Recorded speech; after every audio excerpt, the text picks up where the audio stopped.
how a short-lived American basketball team turned into one of the most profitable franchises the NBA has ever had. Plus, how this exhibit even modifies the acoustics in the space. And then using 40 rare maps to tell the story of St. Louis. But first, a superior biodegradable bioplastic that's inspired by leaves.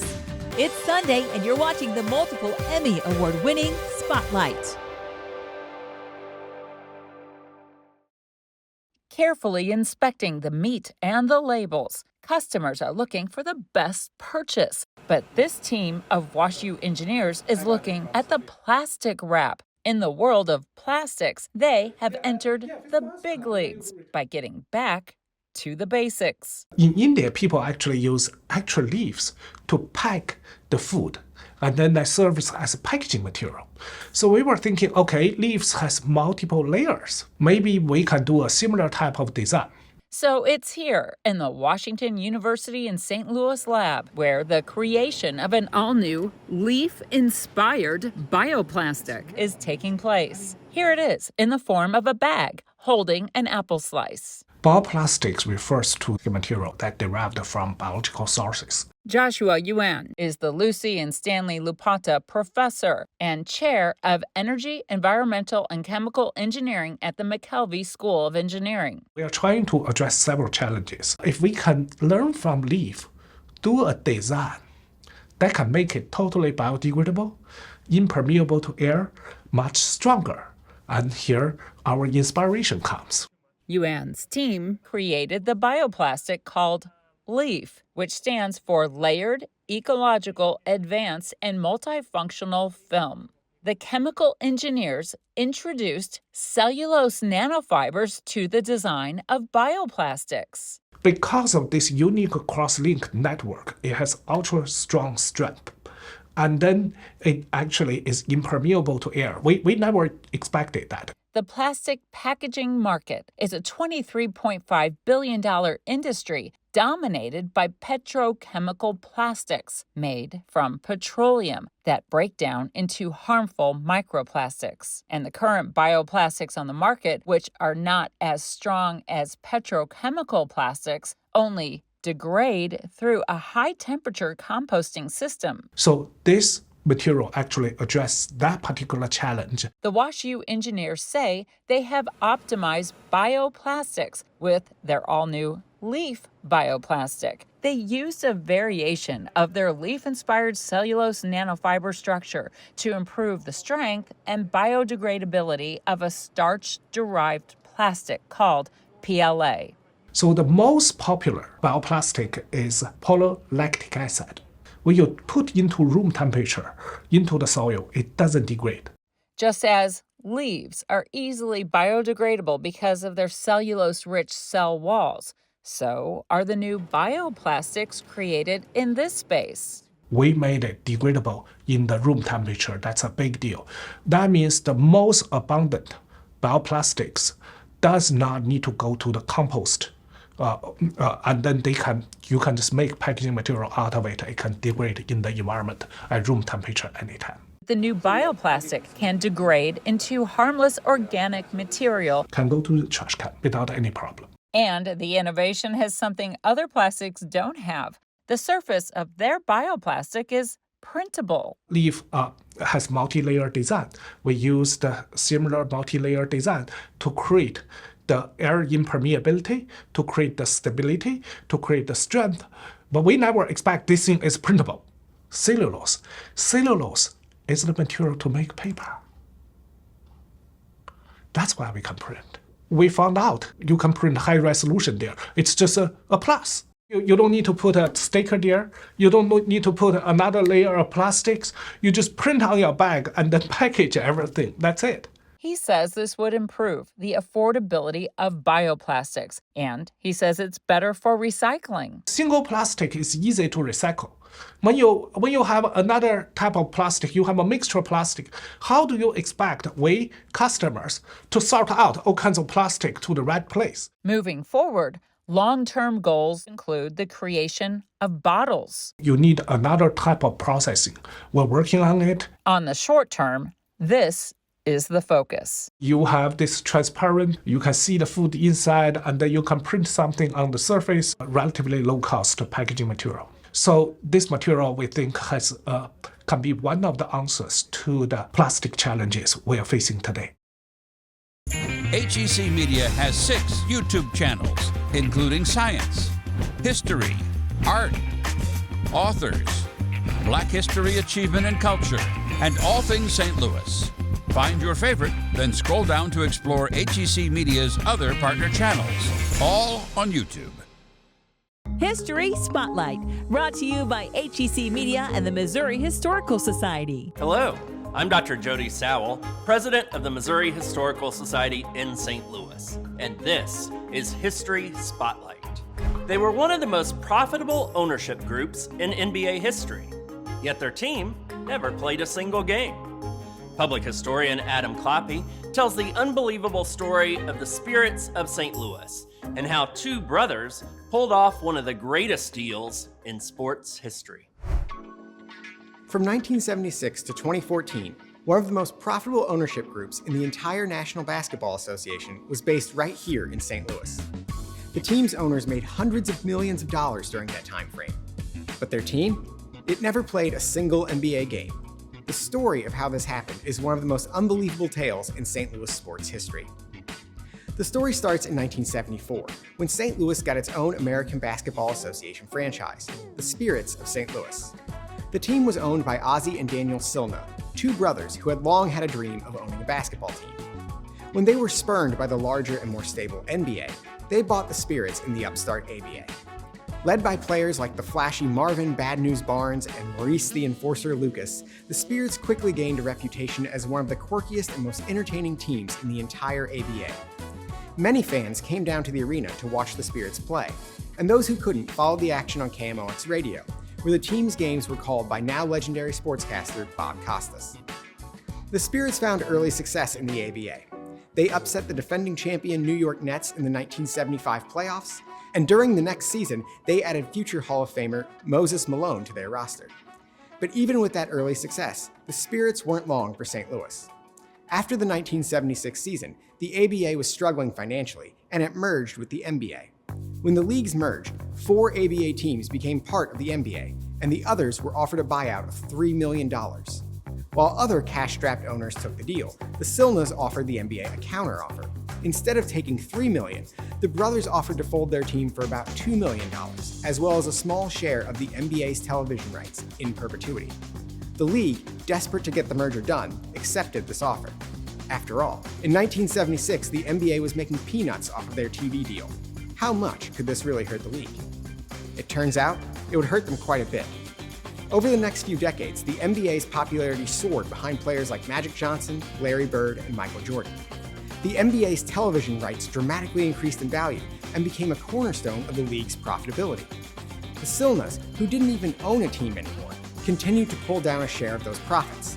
By the early 1990s, the Silnas were making over $4 million a year from the deal. By 2010, their yearly payout had ballooned to over $17 million. The league tried to buy the Silnas out several times, but the brothers always chose to hang on to their share of the TV profits. By 2014, as television profits for the league continued to soar, the NBA made an aggressive offer to buy out the Silnas' share of the television profits for a cool $500 million. The 2 brothers accepted the NBA's offer, putting a profitable end to one of the strangest stories in St. Louis sports history. To learn more about the Missouri Historical Society, visit mohistory.org.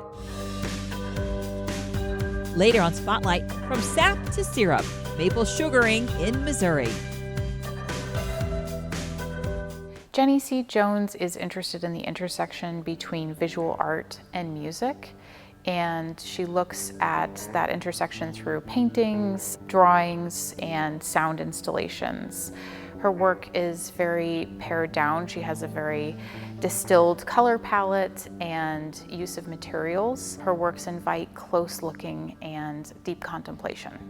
Her early work was conceptual sculpture that she made from found materials that are associated with listening and the production of music, like acoustical paneling and architectural felt, which are sound-absorbing materials. By doing so, she actually modifies the acoustics of the environment in which her paintings exist. Jones also uses color as a metaphor for sound. Oftentimes in her work, she'll use bright hues like red, which create a reverberation behind the paintings, and she refers to this as a hum.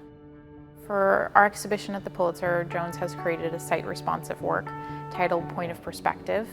The work is an ambitiously scaled sculpture that exists in the same sort of visual vocabulary as her paintings, but translates it into three-dimensional form. When Jenny first visited the Pulitzer, the first thing that she noticed is Ellsworth Kelly's blue-black at the far end of the gallery.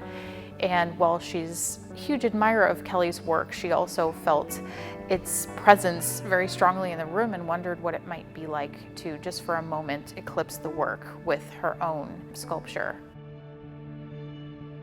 Her first curated exhibition, Other Octaves, Jenny has brought together nearly 20 artists, and all of these artists have inspired her work in various ways. But I think what unites each of the artists downstairs in Jenny's mind is the ways in which they have a radicality to their practice. They've turned away from the established norms of the period by experimenting with medium, form, or color. And all of the works invite viewers to look very closely and to have intimate exchange with the artworks. So I hope visitors take away an appreciation for Jones's practice. There's a number of works that she produced very recently in the last year. You can get a great sense for where she is with her paintings right now, but also her thoughtfulness in relationship to site, the ways in which she's calling our attention to the architecture and the collection of the Pulitzer. And I also hope that viewers come away with a broadened understanding of art history and music from the work that Jenny has done as a curator. HEC Media, recognized, celebrated, honored time and again for excellence in the industry. Find all of the award-winning content at hecmedia.org. Andy Hahn spends his days surrounded by artifacts from the Middle Victorian period, furniture, tableware, photos, and more. As steward of the historic Campbell House Museum, he walks visitors daily through St. Louis's rich history, a history he has followed since childhood on maps.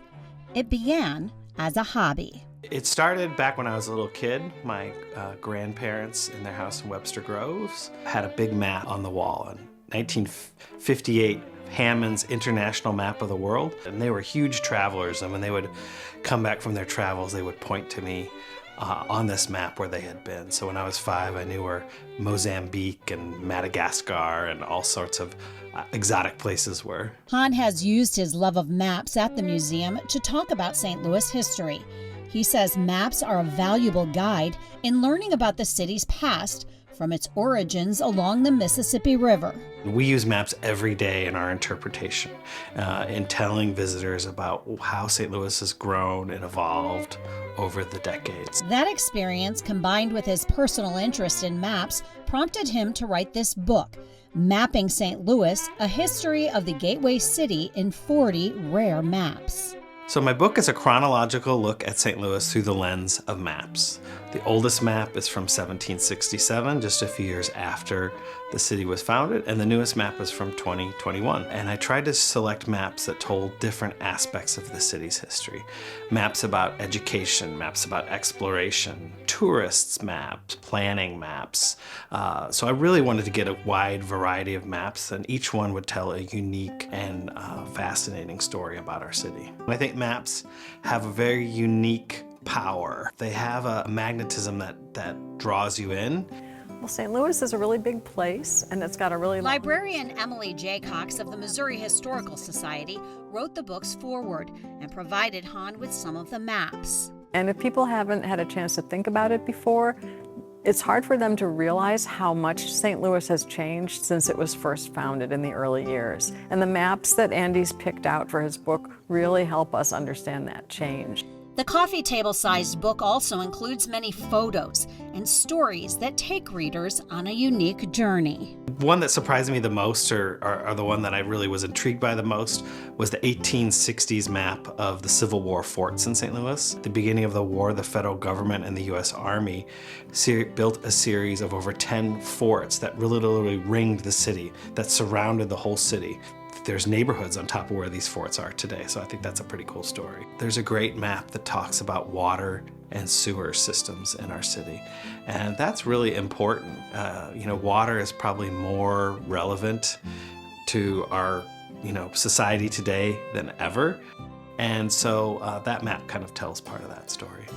Han's book incorporates different types of maps, and the large size of the book means you won't have to squint or use a magnifying glass to read them.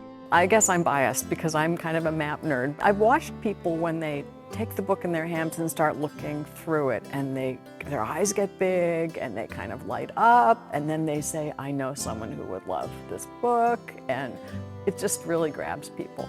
One of the things that I've enjoyed most is talking with other people who really enjoy maps. I hope that my book really can tell people different aspects of the city that they don't know about, and things that are still relevant today. Han's book can be found at the Campbell House Museum, as well as in St. Louis bookstores and online. HEC Media, bringing you culture and community. Find all of HEC's positive programming and award-winning content at hecmedia.org. I don't think Biogenerator is nearly well known enough, and that's one of the things I want to change, is to raise our profile. We need to make sure that all of the innovators and people interested in jobs and opportunities in biotech and startups know who we are and what we do and the opportunities that our organization provides. We are the startup arm of BioSTL. Biogenerator Ventures creates, builds, and invests in companies that are solving important problems in human health and in agriculture. So Innovators Hour is a monthly Thursday event that's also a podcast available on YouTube and Spotify. It is to sit down with a founder of a company and have them tell their entrepreneurial journey. Dr. Bateman's group created the first high-precision blood test for Alzheimer's. Innovators Hour is about two things. One, it's about telling stories. And we have a combination trial now with an amyloid and tau drug in people before their symptoms onset, as well as the symptomatic phase. You have to get people excited. Because we might be interested in that. If you just say we're funding biotech startups, people may have no idea what we're talking about or why those are worthwhile. But if they hear an entrepreneur tell their story and the challenges that they've overcome in terms of bringing a product to market that actually helps people's health, revolutionizing vaccine development, Group B strep is our lead internal program, or helps grow healthier foods, that's a meaningful thing. The people have an emotional connection to that story. Lots and lots of chloroplast genome. We have learned how to introduce traits. Plastomics place that gene in the chloroplast. It expresses better. If you have a trait, for instance, for something like insect resistance, it's more potent in terms of having that ability to protect the crop. So in plants, for example, we're doing this once a month. It started in January. We're getting more and more people attending each one. We're thrilled to have a record turnout, so much so that we've set up a simulcast and overflow viewing upstairs in all the conference rooms. Yeah, so, I mean, literally, I'm sitting interviewing the person and looking out into the audience, and I think we had 30 people in January. We had 120 people in August. And so we've gotten to the point now where for the fire codes, we can't fit that many people on the second floor. So we've got people watching from the third floor conference rooms in a simulcast. And so we're kind of overflowing the space, which is great.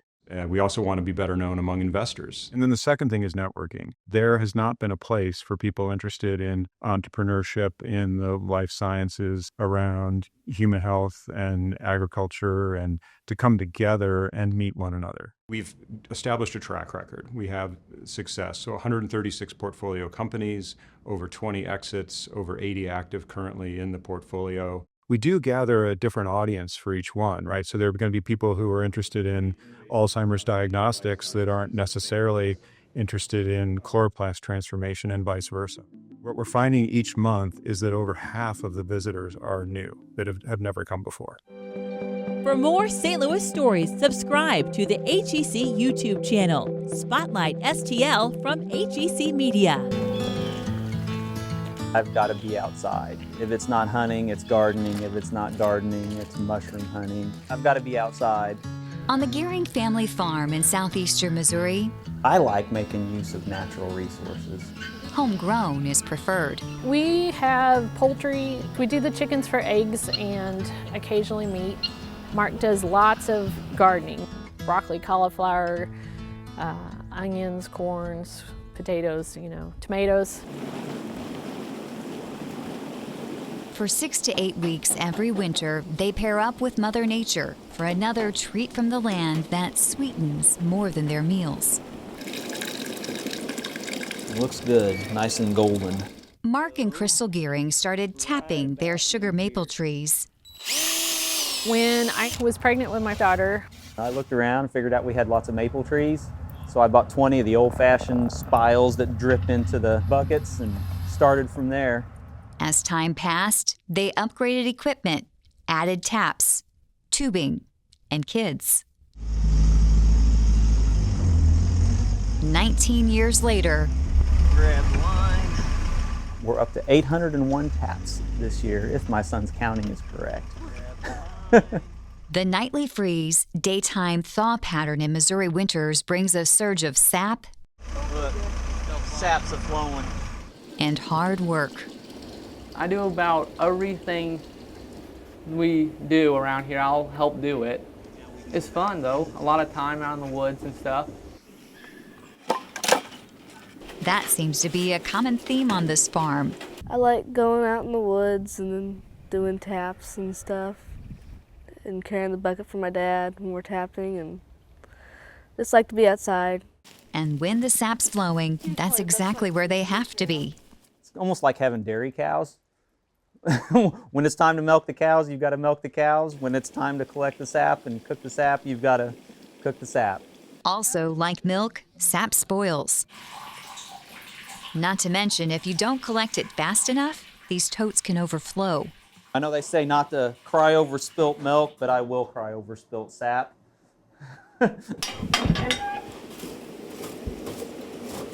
hopefully it gives them some work ethic too, because there's going to be times in life where you just have to stick to it and get it done and know that it will end and be over and you'll have something to show for it.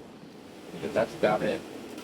It takes about 50 gallons of sap to make 1 gallon of maple syrup.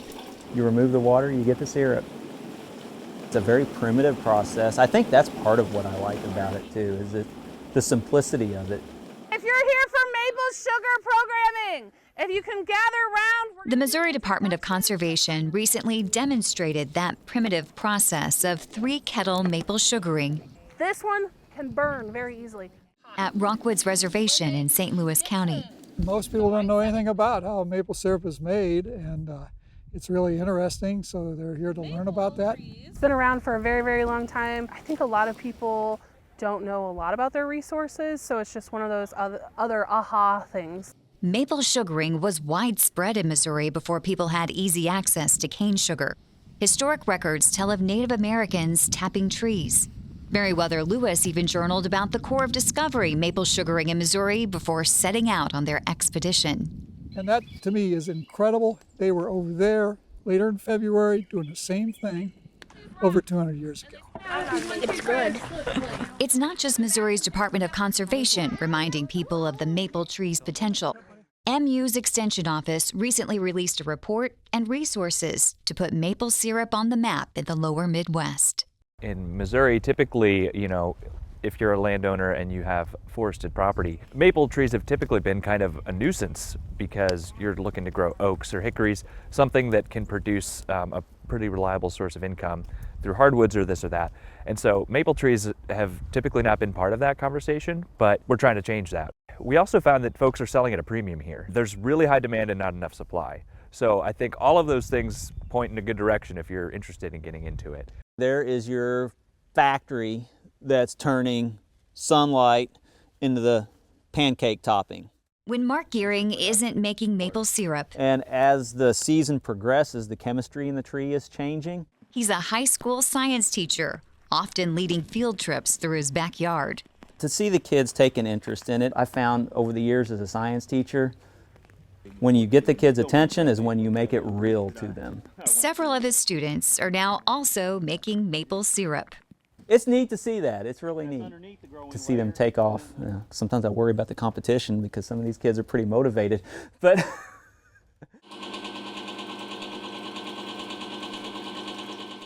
Maple syrup may not be the most lucrative homegrown product. you don't make big money at it. That's for sure. But the Gearing family's profiting from it. You know, when we started tapping years ago, about 12 years ago, that tree over there was the same size as this one is now. It's grown a little bit, hasn't it? Mm-hmm. In much sweeter ways. In another 12, 15 years, when you're taking this over, this one will be as big as that one. When you have the experience, the time with the kids, the time in the woods, makes it all worth it. Next week, helping our veterans heal through golf, on and off the course. Plus, he was there on D-Day. This hero returns to Normandy to share his story. Thanks for watching Spotlight. Join us next Sunday at 9:30 a.m. on KPLR 11.